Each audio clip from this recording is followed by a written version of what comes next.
서로 축복하겠습니다. 당신이 맞음을 예람 교회입니다. 복음을 전파하는 전도자가 됩시다. 할렐루야. 오늘은 내가 맞음을 예람 교회입니다. 네 번째 시간입니다. 오늘부터는 제 16자 특세를 시작하는 우리의 이 다짐 중에서 네 번째 다짐에 집중하게 될 거라는 거 아시죠? 그 다짐은 이웃의 아픔을 함께하는 치유자가 되겠습니다. 바로 이것입니다. 제 16자 특세 다섯 번째 주간인 이번 주간 내내 저는 이 다짐만 생각하고 또 이 다짐에 관련된 말씀만 나누고 또 이 다짐만 붙잡고 기도하려고 합니다. 여러분도 같은 마음으로 달려가는 이번 한 주간 꼭 되기를 간절히 바랍니다. 그 다짐의 시작인 오늘은 하나님처럼 녹아있는 언어를 사용할 줄 아는 치유자라는 제목으로 하나님의 말씀을 전하도록 하겠습니다. 오늘 우리에게 주신 하나님의 말씀 열왕기상 19장이고요. 우리가 꼭 만나야 할 인물 엘리야 선지자입니다. 엘리야 하면 이렇게 떠오르는 거 갈멜산 위에서 벌어졌었던 영적 대전투일 겁니다. 엘리야 혼자서 바알과 아세라 선지자 850명을 상대로 싸웠던 거 말입니다. 사실 이건 말도 안 되는 싸움이지요. 그런데도 놀랍게 엘리야는 하나님의 능력을 힘입어 승리했습니다. 동일한 하나님의 능력이 사순절 네 번째 주일을 맞이한 저와 여러분의 삶 속에서도 구체적으로 나타나게 되기를 주님의 이름으로 간절히 축원합니다. 오늘 주신 말씀은 갈멜산 대전투에 이제 바로 이어지는 말씀입니다. 이미 850대 1이라는 싸움에서 대승을 거둔 엘리야입니다. 그러니 이제는 무서울 게 없을 것 같지 않습니까? 그런데 본문 말씀을 보면 엘리야가 850대 1이라는 말도 안 되는 싸움에서 놀라운 승리를 거둔 바로 그 엘리야가 아주 이상한 행동을 하고 있습니다. 본문 1절부터 3절까지의 말씀 함께 봉독해 볼까요? 아합이 엘리야가 행한 모든 일과 그가 어떻게 모든 선지자를 칼로 죽였는지를 이세벨에게 말하니 이세벨이 사신을 엘리야에게 보내어 이르되 내가 내일 이맘때에는 반드시 내 생명을 저 사람들 중 한 사람의 생명과 같게 하리라. 그렇게 하지 아니하면 신들이 내게 벌 위에 벌을 내림이 마땅하니라 한지라. 그가 이 형편을 보고 일어나 자기의 생명을 위해 도망하여 유다에 속한 부엘세바에 이르러 자기의 사환을 그곳에 머물게 하고. 무슨 말씀입니까? 갈멜산 전투가 마무리된 후에 아합 왕은 서둘러 궁으로 돌아갔습니다. 그는 부인인 이세벨 여왕에게 조금 전에 있었던 일, 그 엄청난 일들을 낱낱이 말했어요. 그러니까 이세벨 여왕의 얼굴이 막 삽시간에 일그러졌습니다. 그동안 자신의 후원과 도움으로 승승장구했던 우상의 선지자들이 한꺼번에 다 죽임을 당했으니 그럴 만도 하지요. 그러면서 하는 말, 내일 이맘때에는 꼭 엘리야를 잡아 죽이겠다 그랬습니다. 이 소식은 곧 엘리야에게도 전해졌습니다. 그때부터 엘리야의 행동이 이상하다는 거예요. 많이 이상합니다. 그게 뭔지 아시죠? 바로 얼마 전에 하나님의 위대한 역사를 감당해냈던 엘리야 아닙니까? 그랬던 엘리야가 내일 자신을 죽이고야 말겠다는 이세벨의 호통 소리에 그만 기가 죽어버린 거예요. 제 마음 같아서는 한때 사람들이 사용했던 유행어처럼 그까 있고 이렇게 생각했으면 참 좋을 것 같은데 말입니다. 사랑하는 마주무이랑 가족 여러분, 그렇습니다. 하나님의 사람들은 어떤 상황에서도 쫄지 말아야 합니다. 그렇게 사는 것이 하나님의 자녀된 저와 여러분의 삶이어야 한다는 말씀이에요. 이런 이야기가 있습니다. 오늘 밀림에서 아빠 사자가 자기가 다른 동물들에 이렇게 존경을 받았던 것처럼 좀 작은 사자죠. 아들 사자도 존경받을 수 있는지 알아보라고 이 젊은 아들 사자를 밀림으로 내보냈어요. 젊은 사자가 밀림을 이리저리 배회하다가 원숭이들을 발견하고는 그들에게 소리쳤습니다. 너희들 이리 와봐. 누가 이 밀림의 왕이냐? 겁에 질린 원숭이들. 진짜 겁에 질렸죠? 겁에 질린 원숭이들이 대답했습니다. 다다다다다 당신입니다. 그 말에 기분이 좋아진 젊은 사자가 말했습니다. 옳거니 그걸 절대 잊어먹으면 안 된다. 알았지? 자, 원숭이들의 대답에 신바람이 난 사자는 그 다음에 만나는 동물들마다 같은 질문을 하는 거예요. 누가 이 밀림의 왕이냐? 그러면 그들이 또 똑같은 대답하지요. 당신입니다. 그렇게 의기양양하게 밀림을 누리고 있는데 갑자기 코끼리 무리가 짠 나타났어요. 그동안의 경험으로 이미 두려울 것이 없어진 젊은 사자가 코끼리 무리를 막아서며 다시 소리쳤습니다. 누가 이 밀림의 왕이냐? 그러자 맨 앞에 서 있던 대장 코끼리가 젊은 사자를 코로 딱 감아가지고서는 몇 차례 빙글빙글 돌린 다음에 강물에다가 휙 집어 던졌어요. 갑작스런 사태에 넋이 나간 젊은 사자, 여기저기 상처를 입고 물에 흠뻑 젖은 채 강에서 간신히 기어 나왔습니다. 도망가고 있잖아요. 그렇죠? 그런데 그때 이 사자가 했던 말이 중요해요. 도망가긴 했는데 뭐라고 했느냐? 투덜거리면서 이렇게 말했죠. 자식, 모르면 그냥 모른다고 하지. 괜히 성질 부리기는 그랬다는 거죠. 사랑하는 마중무예랑 가족 여러분, 여기서 우리는 이 젊은 사자의 기계를 배워야 합니다. 오늘 주신 말씀에 등장하는 엘리야도 그렇고 대부분의 사람들이 이게 한 번이라도 뭔가 이렇게 위축되는 경험을 하고 나면 그 다음에는 일단 쫄아버린 그 마음 때문에 아무것도 하지 않으려고 해요. 저도 그런 경험 있고 여러분도 있을 거예요. 그런데 이 젊은 사자를 좀 보자는 거죠. 생각지도 못했던 봉변 당했지만 쫄지는 않았습니다. 왜요? 자신의 정체성 때문이에요. 무슨 말입니까? 누가 뭐라 해도 나는 밀림의 왕인 사자다. 이것을 잊지 않고 있었기 때문입니다. 아직은 내가 좀 어려서 뭐 그런 것일 뿐, 도리어 저 코끼리가 아직 세상 물정 몰라서 그거 알았으면 절대로 하지 않을 짓을 그냥 몰라서 한 것이려니 그렇게 생각하고 있다는 거지요. 얼마나 멋진 기계입니까? 치유자가 되기를 다정하며 특세 5배 주간을 우리가 시작하는 우리 모두가 이러한 젊은 사자의 기계를 나의 것 그리고 우리의 것으로 꼭 삼게 되기를 주님의 이름으로 축복합니다. 그런데 안타깝게도 엘리야 선지자는 정반대의 선택을 하고 말았습니다. 그는 이세벨의 말에 완전히 쫄아버렸어요. 엘리야는 광야로 도망쳤습니다. 그런데 이어지는 말씀을 보니 그냥 도망친 정도도 아니에요. 너무나 깊은 좌절에 빠져버렸습니다. 본문 4절 말씀 함께 봉독해 볼까요? 4절입니다. 자기 자신은 광야로 들어가 하룻길쯤 가서 한 로뎀나무 아래에 앉아서 자기가 죽기를 원하여 이르되 여호와여 넉넉하오니 지금 내 생명을 거두시옵소서. 나는 내 조상들보다 낫지 못하니이다 하고. 무슨 소리인지 아시죠? 이세벨이 두려워서 광야로 숨어든 엘리야, 지칠 대로 지쳐서 로뎀나무 아래에 털퍼덕 주저앉았는데요, 그곳에서 더 이상 살고 싶지 않다, 이렇게까지 푸념을 늘어놓고 있는 겁니다. 참으로 안타까운 일이죠. 이게 예나 지금이나 사람들이 가장 힘들 때 제일 먼저 하게 되는 생각, 그게 아마도 죽고 싶다, 이것이 모양이에요. 보십시오. 엘리야 매우 지쳐 보입니다. 더 이상 사역의 짐 치고 싶지 않습니다. 나름 할 만큼 했으니 이제는 하나뿐인 목숨 좀 거둬달라는 거잖아요. 사랑하는 여러분, 저는 여기서 두 가지 방향으로 오늘 우리에게 주신 하나님의 말씀을 전하려고 합니다. 첫째, 우리의 인생이 엘리야 선지자의 처지처럼 때때로 이렇게 막다른 골목에 직면할 때가 있지만 그 막다른 골목이 온통 불행으로만 채워져 있는 것은 아니라는 사실. 우리는 믿음의 사람들이니까 이걸 기억해야 합니다. 그렇습니다. 종종 이 막다른 골목이 주는 유익도 있다는 거예요. 가장 큰 유익이 뭐냐? 더 이상 피할 길이 없기 때문에 그 막다른 골목을 통해서 사람이 더 강해진다는 거예요. 꼭 기억하십시오. 출구가 막힌 것은 결코 저주가 아닙니다. 그것은 일종의 축복일 때가 더 많다는 거예요. 무엇보다 더 갈 수 없기 때문에 그것을 극복할 수 있는 힘을 기를 수 있어요. 무슨 말이냐? 여러분 즐겨서 사서 드시는 생수 500ml짜리 그 정도 생수병을 들었다 놨다 하는 것 정도로는 운동이 되질 않아요. 적어도 2kg 이상이 되는 아령을 들었다 놨다 해야 사람의 몸에 근육이 생깁니다. 그렇습니다. 누구나 근육이 생기는 운동을 하려면 조금은 더 힘이 들고 조금은 더 부담스러운 걸 들어 올려야지만 그래야 근육이 생기는 거예요. 마찬가지입니다. 영적인 근육도 출구가 없는 고난을 접하게 됐을 때 생긴다는 거예요. 반면에 쉽게 피할 길이 있다는 건 영적 근육이 생길 가능성이 없다는 의미입니다.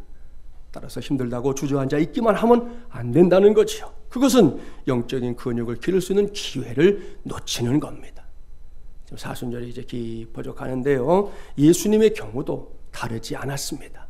겟세마네 동산에서 기도하셨던 예수님 떠올려 보세요. 누가복음 22장 42절 말씀을 보면 예수님께서 겟세마네 동산에서 이렇게 기도하셨잖아요. 아버지여, 아버지의 뜻이거든 이 잔을 내게서 옮기시옵소서. 기억하시죠? 그렇다면 이렇게 애절한, 다른 사람도 아니고 주님의 애절한 기도에 대한 하나님의 응답이 뭐였냐는 거예요. 옳거니 내 아들이 기도하고 있구나 그러면서 그 고난의 잔을 얼른 치워주셨습니까? 아니요. 하나님의 응답은 그 잔을 치우는 게 아니었어요. 하나님의 응답은 천사를 통해 그렇게 애절한 마음으로 기도하고 있는 예수님을 돕는 것이었어요.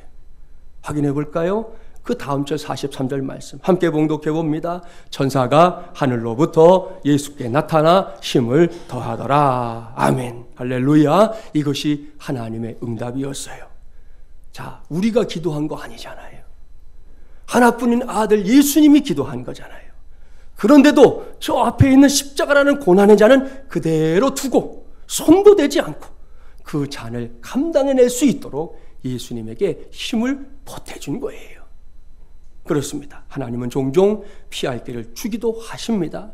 성경에도 약속되어 있잖아요. 피할 길도 주셔요. 하지만 사실은 그 고난을 이길 수 있도록 힘을 더해 주실 때가 더 많습니다. 그렇기 때문에 출구 없는 고난은 결코 저주가 아니에요. 하나님께서 우리에게 힘을 더해 주시는 은혜의 기회, 새로운 기회가 될 줄 믿습니다. 할렐루야. 자, 오늘 주신 말씀에서 두 번째로 발견해야 할 것, 그것은 이제 오늘 주신 말씀의 제목이에요. 오늘 저는 여러분과 함께 우리 모두가 이 시대를 위한 치유자가 되는 길을 찾아보려고 하는데요. 그러한 삶을 위해 우리가 오늘 만나야 할 하나님, 어떤 하나님이냐? 녹아있는 언어로 말씀하시는 하나님이에요. 그게 뭐지? 이런 생각 하실 분들이 있을 텐데요. 이제부터 제가 설명할 테니까 귀를 기울여 주십시오. 다시 본문으로 가봅니다. 앞서 말씀드린 대로 죽기를 구하고 있는 엘리야지요. 그렇게 막다른 골목에 서 있는 엘리야에게 하나님께서 어떻게 하셨는지 보려고 합니다. 본문 5절부터 8절까지 말씀을 한 절씩 교독해 볼게요. 제가 5절 봉독합니다. 로뎀나무 아래에 누워 자더니 천사가 그를 어루만지며 그에게 이르되 일어나서 먹으라 하는지라.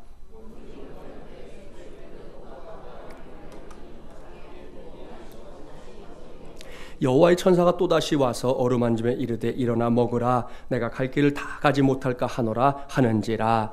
이에 일어나 먹고 마시고 그 음식물의 힘을 의지하여 40주 40야를 가서 하나님의 산 호렙에 이르니라. 아멘. 사랑하는 마주물리란 가족 여러분, 잘 보십시오. 이제 그만 죽고 싶다. 더 이상 하나님의 일 따위 하고 싶지 않다. 이렇게 말하는 엘리야를 하나님이 어떻게 대하고 있냐는 거예요. 우리가 이 사건을 전혀 모른다, 뒤에 되어질 내용들을 전혀 모른다고 가정하면 쉽게 떠오르는 몇 가지가 있을 겁니다. 첫째, 다그치는 거죠. 엘리야야, 너 명색이 선지자라면서 그렇게 나약한 믿음 드러내면 되겠냐? 정신 차려. 다음은 호통입니다. 아니 이놈이 내가 너에게 생명을 줬는데 건방지게 내 앞에서 죽느니 사느니 한단 말이냐? 너 진짜 죽어볼래? 그럴 수 있잖아요. 다음은 포기입니다. 그렇구나, 알았다. 너는 이제부터 더 이상 나의 종 아니다. 내가 다른 사람 택해서 사명을 맡길 테니 너는 당장 꺼져버려라. 하나님의 반응이 이런 거였냐는 거예요. 아닙니다. 몽땅 다 아닙니다. 몽땅 다 틀렸습니다. 말씀 다시금 잘 보세요. 하나님께서 엘리야를 위로해 주고 있습니다. 하나님, 나 더는 못해 먹겠어요. 날 제발 죽여주세요. 이렇게 넋두리를 늘어놓고 코가 열지 않은 빠져버린 엘리야를 하나님께서 어루만져주고 있다는 말씀이에요. 여러분, 이게 얼마나 큰 위로인지 아시죠? 고난을 겪고 있는 사람을 놓고, 그래서 막 몸부림을 치고 있는 사람을 놓고 딴에는 위해준다고 하면서 저기서 이러쿵 저러쿵, 이건 이러니 저건 저러니 그런 말들 늘어놓지 않고 그저 묵묵하게 어루만져주는 것 말입니다. 여기서 치유자가 되기를 다짐하는 우리 모두는 하나님의 언어를 발견해야 합니다. 하나님은 침묵하는 분이 아니라 말씀하시는 하나님이라는 사실 다 아시죠? 그렇습니다. 하나님은 말씀하시는 하나님이에요. 우리가 늘 들고 다니는 이 성경이 그 증거 아닙니까? 여기에 기록된 모든 말씀들이 다 하나님의 말씀이에요. 믿습니까? 할렐루야. 그렇습니다. 하나님은 늘 말씀하세요. 그런데 하나님의 언어에도 식이 있다. 성경에서 볼 수 있는 첫 번째 하나님의 언어, 직설적인 언어입니다. 거침이 없단 말이에요. 그렇습니다. 하나님은 우리에게 양해를 구하고 말하지 않습니다. 하나님은 그냥 말씀하세요. 그것도 너무나 정확하게 이런저런 죄들을 지적하고 그것들을 다 들춰내는 하나님의 언어들이 이 성경 안에 넘쳐요. 당장 10계명의 말씀만 떠올려 봐도 알 수 있지요. 선지자들이 쓴 성경을 쭉 읽어보세요. 너무나 적나라해서 그야말로 몸둘 바를 모를 정도, 쥐구멍이 있으면 얼른 숨어버리고 싶을 만큼 직설적인 언어들이 많이 사용되고 있어요. 그래서 나는 하나님을 믿어 이렇게 말하면서도 하나님을 너무나 두려워하는, 가까이 하기에는 너무 먼 하나님으로 생각하며 신앙생활 하는 사람들 적지 않습니다. 맞습니다. 하나님은 분명히 직설적인 언어를 사용하세요. 그래서 두려울 때가 있는 것도 사실입니다. 하지만 그것만이 하나님의 언어는 아닙니다. 두 번째로 알아야 할 하나님의 언어, 녹아있는 언어입니다. 녹아있는 언어, 이게 뭔가 여러분이 잘 이해할 수 있도록 한 사람의 어린 시절을 통해서 설명을 해보려고 해요. 민족 상잔의 비극 이렇게 불리는 6.25 전쟁 중에 한쪽 눈, 팔 그리고 다리를 다친 상위 용사를 아버지로 둔 한 소년의 이야기입니다. 이런 경우만 봐도 전쟁이라는 거 정말이지 결코 일어나지 말아야 할 사건인 게 틀림없습니다. 아무튼 아버지가 조국을 위해 몸을 바쳐 싸운 결과 장애 2급 국가유공자, 이런 타이틀이 전부였습니다. 이 타이틀은 아버지에게 자부심을 준 게 아니라 사회의 냉대와 차별을 가져다 주었어요. 그리고 그 냉대와 차별은 아버지 대에서 끝나는 것도 아니었습니다. 찢어지게 가난한 현실 속에 살아야 하는 이 소년에게 주어진 것은 병신의 아들이라는 결코 듣고 싶지 않은 그런 별명이었습니다. 그래서 소년은 그런 아버지가 너무 싫었어요. 어디 가서 내가 국가유공자의 아들이라 이런 말 자체를 하고 싶지 않았어요. 그 말 때문에 얻게 되는 혜택보다 불이익이 더 많았기 때문입니다. 그런 소년을 보면서 아버지는 자주 술의 힘을 빌려가고 술 한잔 거나하게 드시면 아들 미안하다, 내가 이런 아버지가 돼서 미안하다, 늘 그렇게 말했습니다.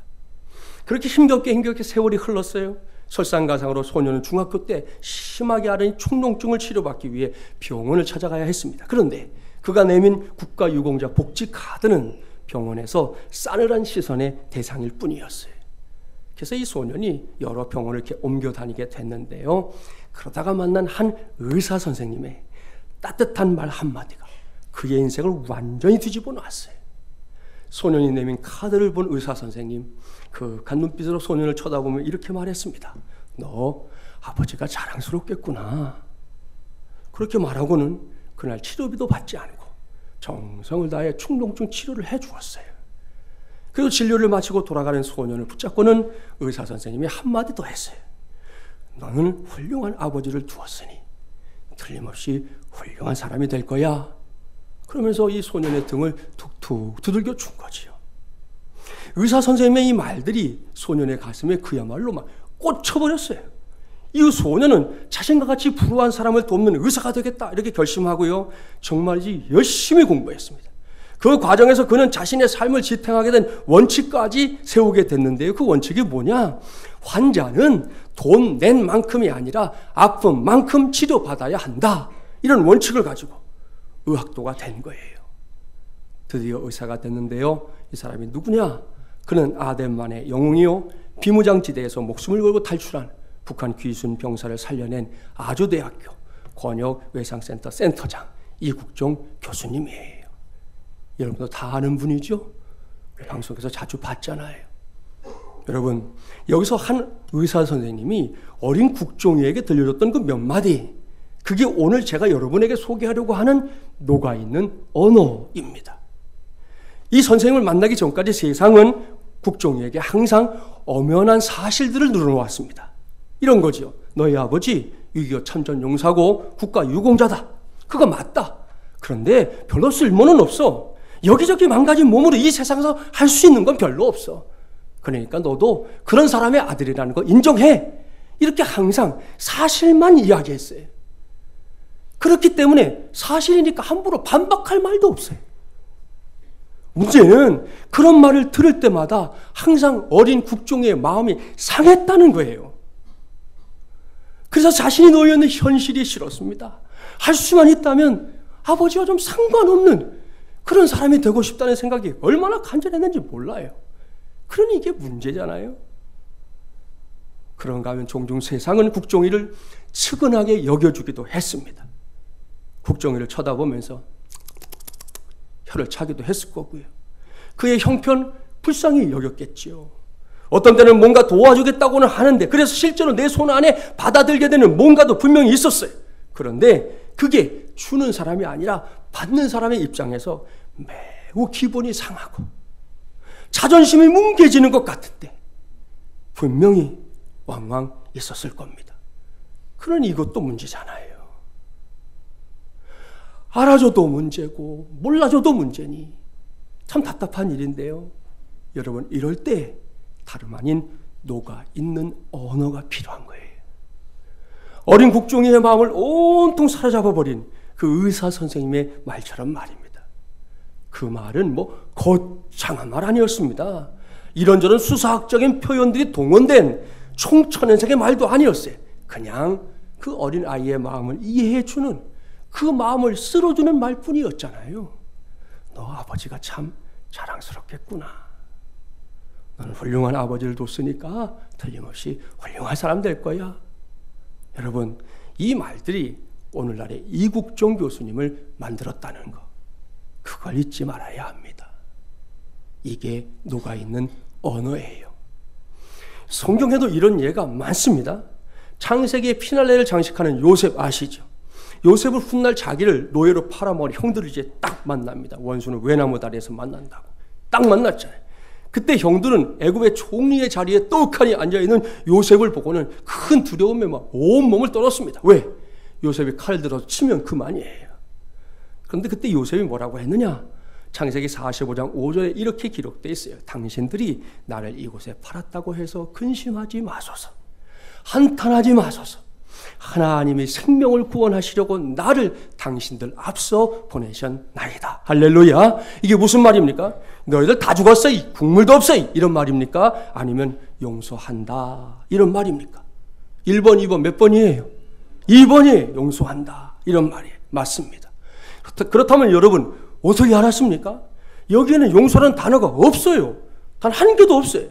그런데 여러분은 놀랍게도 아주 잘 알고 있네요. 그 이유가 뭡니까? 이것이 녹아있는 언어이기 때문이에요. 그렇습니다. 요셉의 말 속에 용서라는 단어 들어있진 않았지만 그 말 속에는 이미 용서가 다 녹아 있었던 거예요. 총리가 된 요셉이 자기가 노예가 되어 애굽에 팔려왔던 그 사실을 입에 담는다는 거, 이게 요셉에게 어떤 건지 아십니까? 2번 다시는 기억하기 싫은 거예요. 생각만 하면요, 자다가도 벌떡벌떡 깨서 하늘에 닿을 만큼 노기를 바랄 일이에요. 저놈의 형들요, 붙잡아다가 주리를 틀든지 능지처참을 하면 좀 그 마음이 시원해질까요? 그런 일입니다. 그런데 그런 일을 놓고 요셉이 뭐라고 하냐 말이죠. 하나님이 수많은 생명들을 살리기 위해 자기를 앞서 보내신 사명이었다, 이렇게 말하고 있지 않습니까? 이 말 속에 이미 용서가 깊이 자리 잡고 있는 것이에요.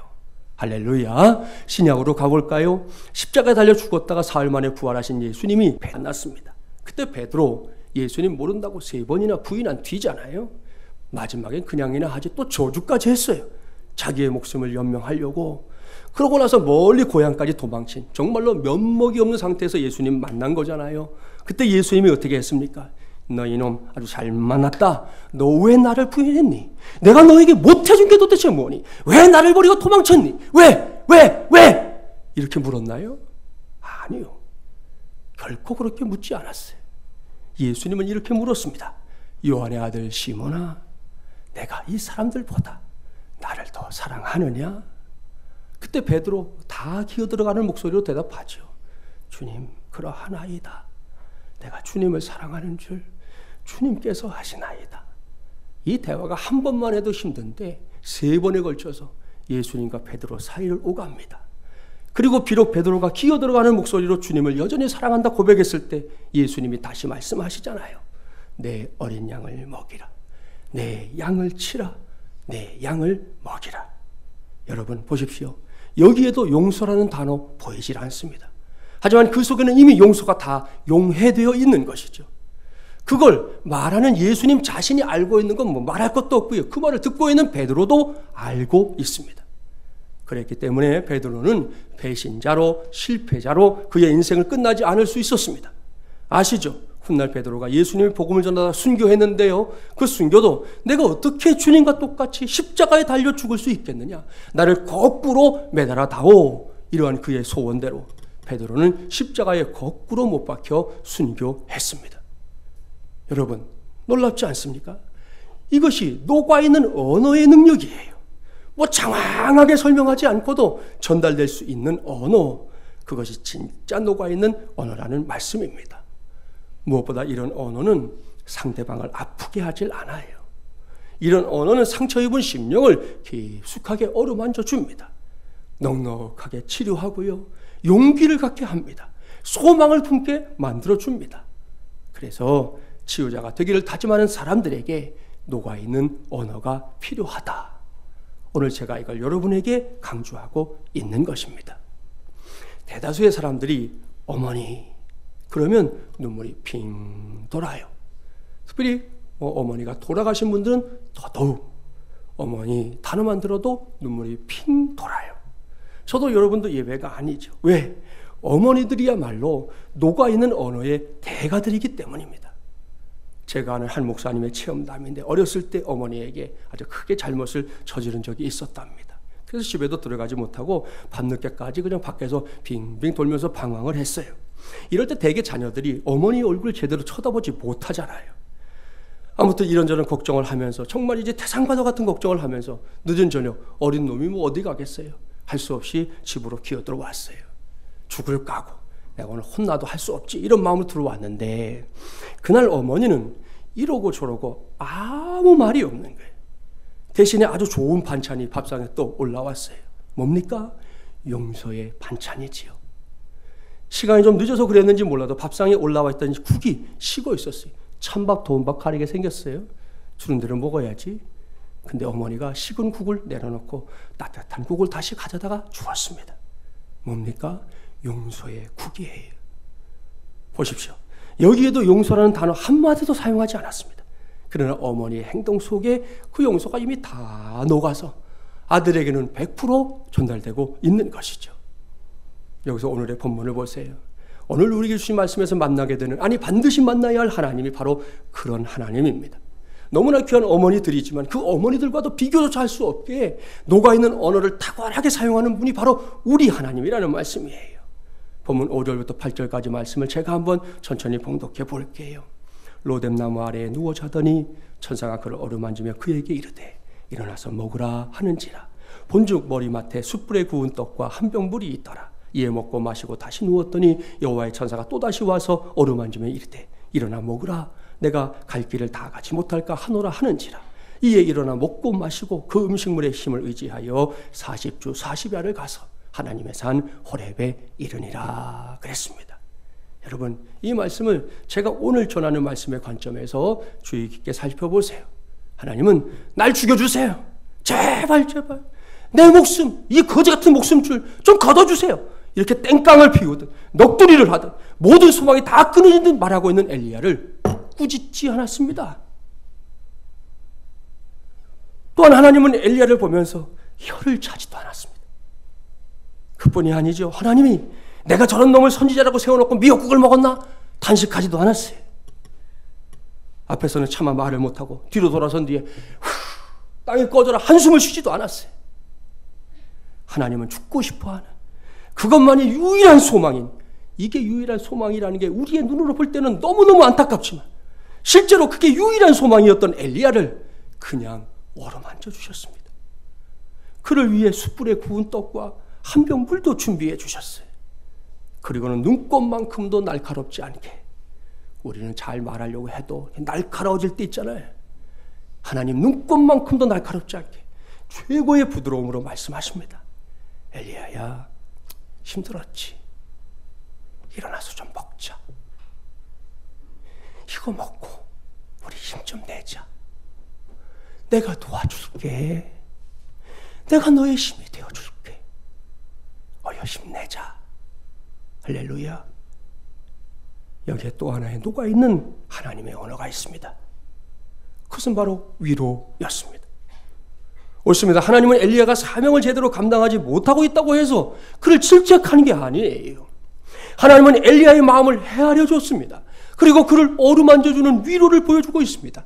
이것이 하나님의 역사입니다. 그렇습니다. 이세벨 여왕의 눈이 무서워서 광야로 도망친 엘리야를 두고 너 겁쟁이였구나. 밴댕이 속을 가진 인간이구나. 이렇게 손가락질하지 않았다니까요.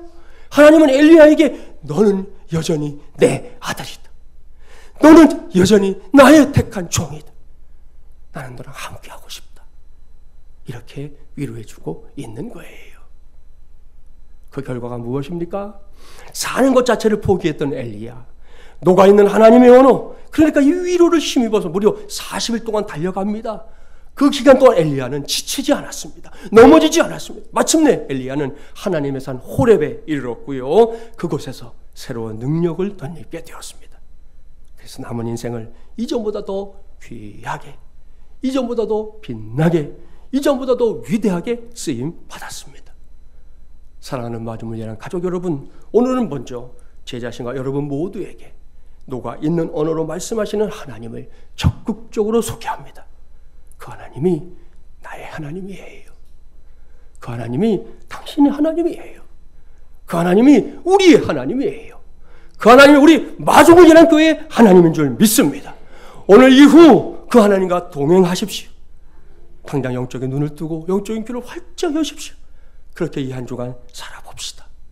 설사 실패의 자리, 낙심의 자리, 고난의 자리, 좌절의 자리에 앉아있다 할지라도 그 모든 자리에서 나를 일으키시는 하나님 만나게 될 줄 믿습니다.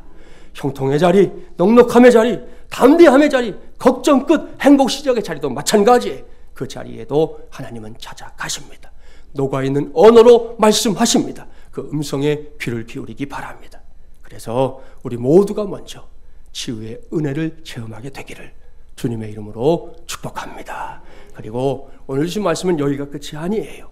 먼저 하나님께서 저와 여러분을 녹아있는 언어로 치유해 주셨습니까? 그렇다면 이제는 저와 여러분이 그런 치유자가 되어야 합니다. 오늘부터 일주일 내내 이웃의 아픔을 함께하는 치유자가 되겠습니다. 이 다짐과 실천 방안에 귀를 기울이려고 하는데요. 그걸 그저 말로만이 아니라 실제 우리의 삶으로 실천하는 것이 꼭 필요하다는 말씀이에요. 그런 관심을 갖고 자신의 주변을 이번 주간 특별히 더 살펴보세요. 그러다가 누군가 여러분을 찾아오면 혹은 우연한 듯이 보이는 어떤 만남이 생기거든 그저 지나치지 마세요. 거기에도 하나님의 뜻이 있습니다. 하나님께서 저를 통해 여러분을 통해 그 영혼을 어루만지길 원하시는 거지요.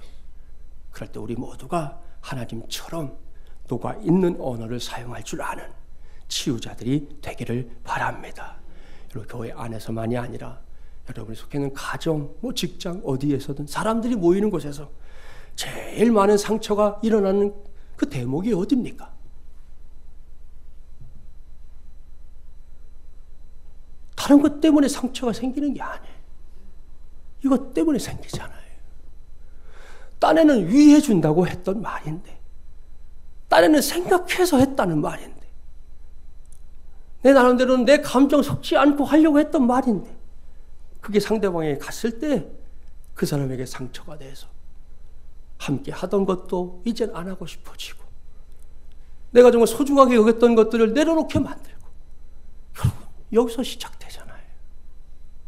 그러니 우리 배워야지요. 하나님도 우리를 그렇게 대하시지 않는데 우리 배워야 되지 않겠습니까?